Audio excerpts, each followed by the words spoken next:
everyone, welcome to my channel AgriDNA. Today's we gonna study the rest of the topic of cell division.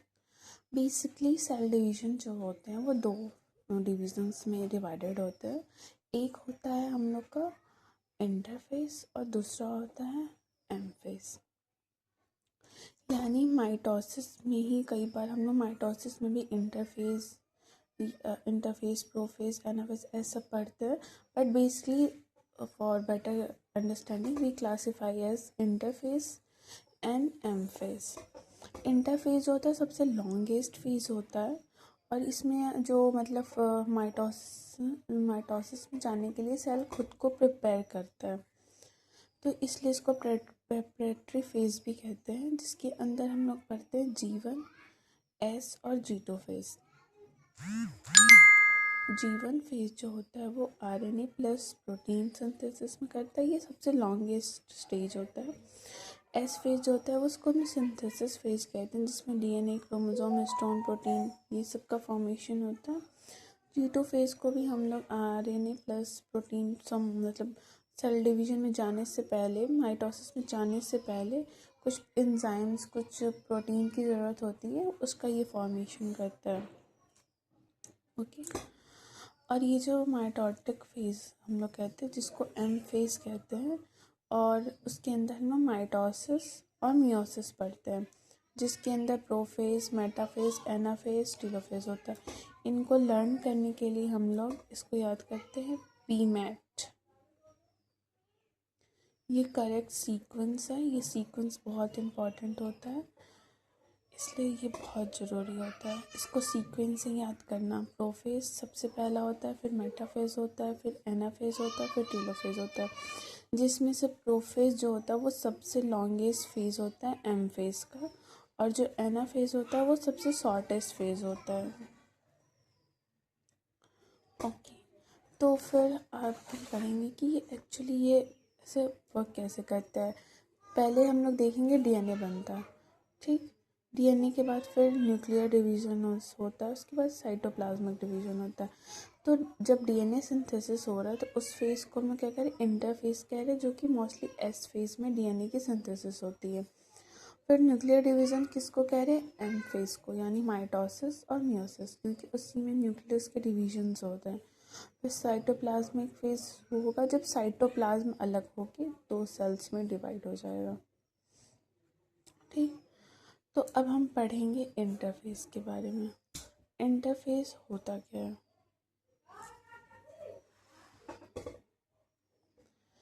Interface होता है this is the stage of cell after telophase stage to previous mitosis division and before onset of prophase of next one. मतलब इसका ये कहना है कि जो telophase होता है, जो प्रीवियस साइकिल जो हमारी हुई है उसके बाद का फेज होगा, और प्रोफेज के पहले का फेज, तो उसी को हम लोग टीलोफेज कहते हैं. Chromosome fully extended and uncoiled, not visible in light microscope. इसमें जो होता है क्रोमोसोम फुल्ली एक्सटेंडेड हो, मतलब पूरी तरीके से खुद को खोल लेती है, अनकॉइल हो जाती है, लंबी हो जाती है, और ये विजिबल लाइट माइक्रोस्कोप में नहीं होता है, क्योंकि मतलब जब हम लोग इसकी स्टेनिंग कराएंगे वो प्रॉपर तरीके से स्टेन नहीं हो पाता, जिसके कारण वो लाइट माइक्रोस्कोप में दिख नहीं पाता. Nucleus are surrounded by a well defined nuclear envelope and nuclei are present. इस फेज में हम लोग जो न्यूक्लियस होता है वो प्रेजेंट होता है, न्यूक्लियाई भी प्रेजेंट होती है. न्यूक्लियर के जो बाहर का आउटर कवरिंग है वो भी प्रेजेंट होता है. इसको हम लोग रेफ़र करते हैं रेस्टिंग फेज़ के लिए, लेकिन ये पूरी तरीके से रेस्टिंग फेज़ नहीं होता है. ये फेज़ जो होता है ये खुद को माइटोसिस में जाने के लिए प्रिपेयर करता है. कुछ चीज़ें वो इसी फेज़ में इन्वॉल्व होती है. In this phase chromosome replication, protein synthesis and RNA. This stage essential for cell to enter mitosis. Mitosis में जाने के लिए ये फेज़ काफ़ी ज़रूरी होता है. इस फेज़ में कुछ क्रोमोसोम की रेप्लिकेशन होती है, कुछ प्रोटीन की सिंथेसिस होती है, आरएनए बनती है, कुछ बहुत सारे मतलब एंजाइमेटिक एक्शंस भी होते हैं इसमें, सब्सट्रेट का फॉर्मेशन होता है। तो ये सब जो भी चीज़ें इसमें हो रही हैं वो हमारे माइटोसिस में जाने से पहले होती हैं, ताकि माइटोसिस का जो डिवीजन्स होता है वो काफ़ी अच्छे तरीके से हो जाए। जैसे माइक्रोट्यूब्यूल्स का भी फॉर्मेशन इसी फेज़ में होता है, प्रोटीन का फॉर्मेशन रेप्लिकेशन के लिए खुद को इनिशिएट करना इसी फेज़ में होता है। इसके इंटरफेस के 3 सब स्टेजेस होते हैं। पहला G1, एस फेज और G2। G1 को हम लोग गैप फेज कहते हैं, gap phase first, synthesis phase, and G2 को हम लोग गैप फेज सेकंड कहते हैं। अब हम पढ़ेंगे G1 phase. It may constitute 25 to 50% of total interphase duration. मतलब जीवन का जो टोटल मतलब पूरी जो साइकिल है उसमें से 25 to 50% जो टोटल टाइम है या टोटल ड्यूरेशन जो है वो जीवन फेज का होता है। इन सम में this phase very short and absent. कुछ फेज़ में ये जो फेज़ होता है वो बहुत ही छोटा भी हो सकता है और एब्सेंट भी होता है। इसमें क्या, इसको हम लोग क्या कहते हैं, रेप्लिकेशन फेज कहते हैं। This pre DNA and cell growth maximum, इसमें जो डीएनए का ग्रोथ होता है वो सेल्स का वो काफ़ी मैक्सिमम मतलब अपने मतलब एक्चुअल जो साइज होता है सेल का वो उस स्टेज पे ये होता है। Protein and RNA synthesis and some enzyme that necessary for DNA synthesis, इसमें कुछ एंजाइम्स के फॉर्मेशन होते हैं जो कि हमारे डीएनए सिंथेसिस के लिए इम्पॉर्टेंट होते हैं, और कुछ प्रोटीन कुछ आरएनए के भी फॉर्मेशन होते हैं। G1 is necessary for entering mitosis.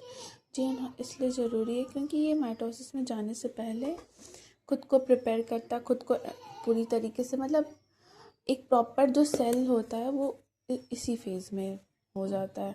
इसलिए इसको रेप्लिकेशन फेज़ भी कहते हैं, क्योंकि ये खुद इसमें डीएनए का खुद रेप्लिकेशन जो होता है वो स्टार्ट होने लगता है। उसके बाद फिर जाके सिंथेसिस फेज में प्रॉपर तरीके से बनना शुरू होता है।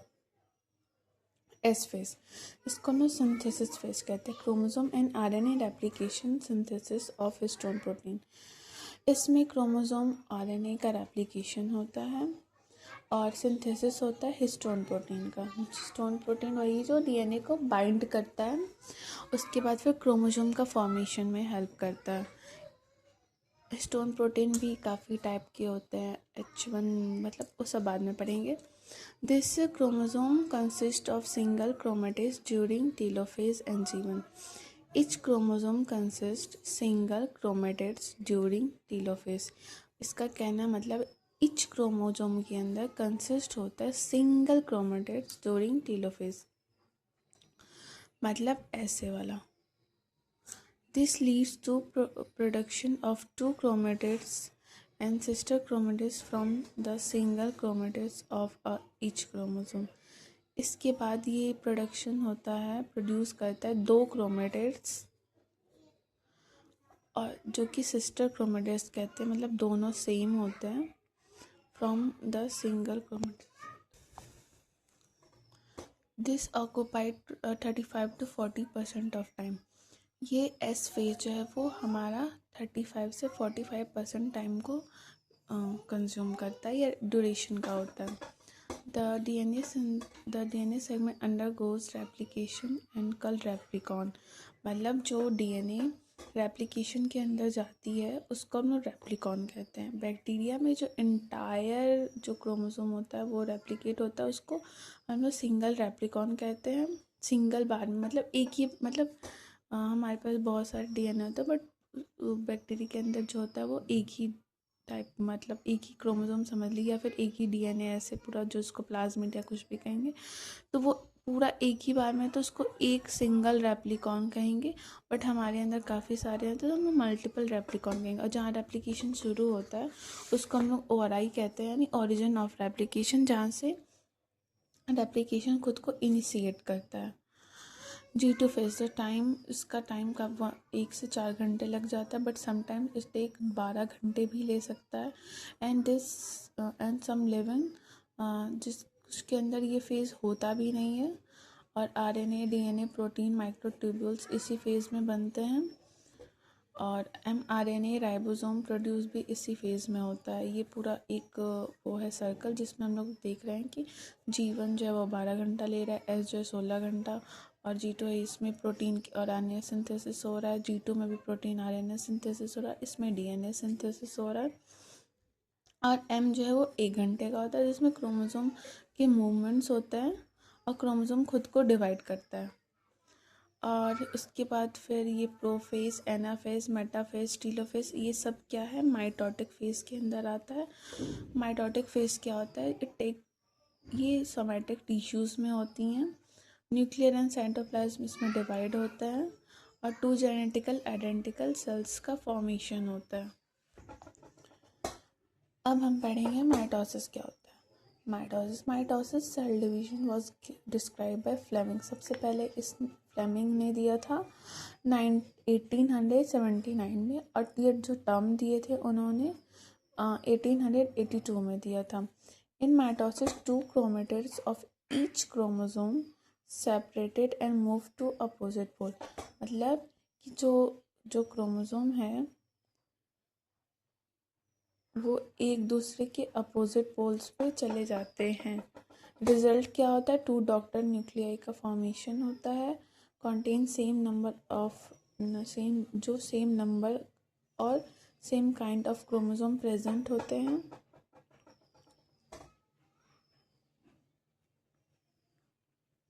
The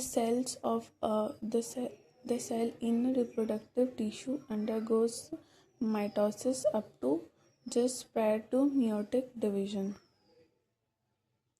जो भी सेल रिप्रोडक्टिव टिश्यूज जो भी होते हैं वो सबसे पहले माइटोसिस में जाते हैं प्रायर टू माइटोटिक डिवीज़न। मतलब माइटोटिक डिवीज़न से पहले जो भी रिप्रोडक्टिव टिश्यू वो पहले माइटोसिस में जाएंगे, देन फिर मियोटिक डिवीज़न में जाएंगे। And the nuclei of the spores produced by the meiosis, और जो न्यूक्लियाई ऑफ स्पोर्स है वो प्रोड्यूस होता है मियोसिस से। ऑल्सो डिवाइड माइटोटिकली, वो भी माइटोटिकली डिवाइड होने के बाद। The development of embryo from zygote, it involve repeated mitotic division. Development of embryos from zygote, zygote से एम्ब्रियो का डेवलपमेंट रिपीटेड माइटोटिक डिवीज़न से ही होता है। मतलब ऐसे ऐसे ऐसे ऐसे सेल को डिवाइड करने लगती है, तभी जाइगोट का फॉर्मेशन होता है।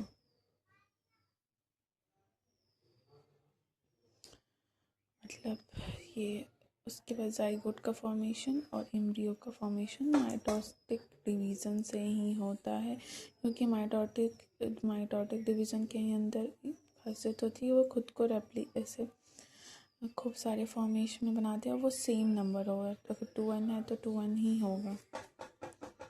फिर ये 2n जाके उसमें डिवाइड मियोसिस में n होगा, फिर ये दोनों फ्यूज़ होके 2n का फॉर्मेशन होगा। Initially, all cells are young embryo, undergoes a cell division, and after while confined to a specific function, meristematic form.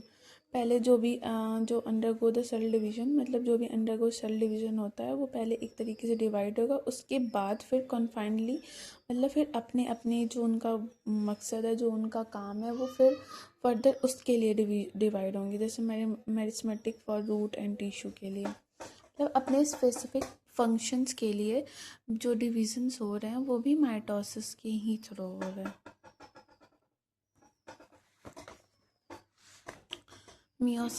Mitosis का ये भी काम है कि अपने वुंड्स को हील करता है, क्योंकि इसके पास एबिलिटी होती है कि वो खुद को रेप्लिकेट कर सकती है, यानी खुद को डिवाइड कर सके सेम नंबर और सेम चीज़ में।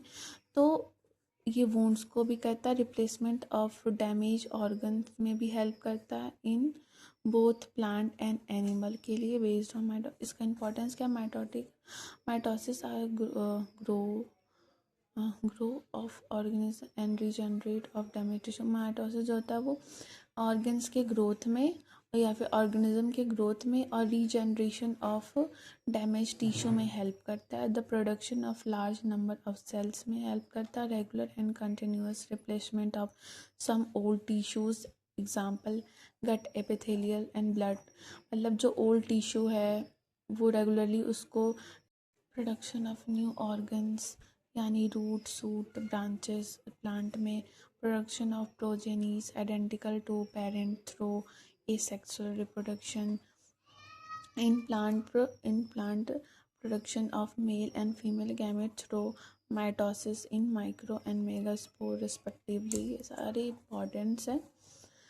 और माइटोटिक फेज हम लोग जानते ही हैं, prophase, PMAT, PMAT, prophase, metaphase, anaphase, telophase. तो प्रोफेज जो होता है वो माइटोसिस का मान लीजिए फर्स्ट सबसे लॉन्गेस्ट होगा, और एनाफेज जो होगा सबसे स्मॉलेस्ट या फिर शॉर्टेस्ट होगा।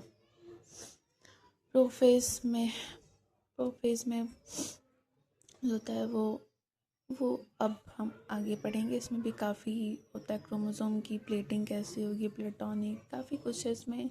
मेटाफेज में आके खुद को अलाइन करेंगे, फिर एनाफेज में खुद को अलग करेंगे, फिर टीलोफेज में प्रॉपर तरीके से अलग होके फिर वही इंटरफेज में चला जाएगा। तो ये सब हम सबको अब आगे बढ़ेंगे और फिर एक एक करके मैं लेक्चर बनाऊंगी। प्रोफेज का अलग काफ़ी लंबा है बुक के थ्रू, और मेटाफेज अलग, सब अलग अलग। तो फिर मिलते हैं अगले वीडियो में।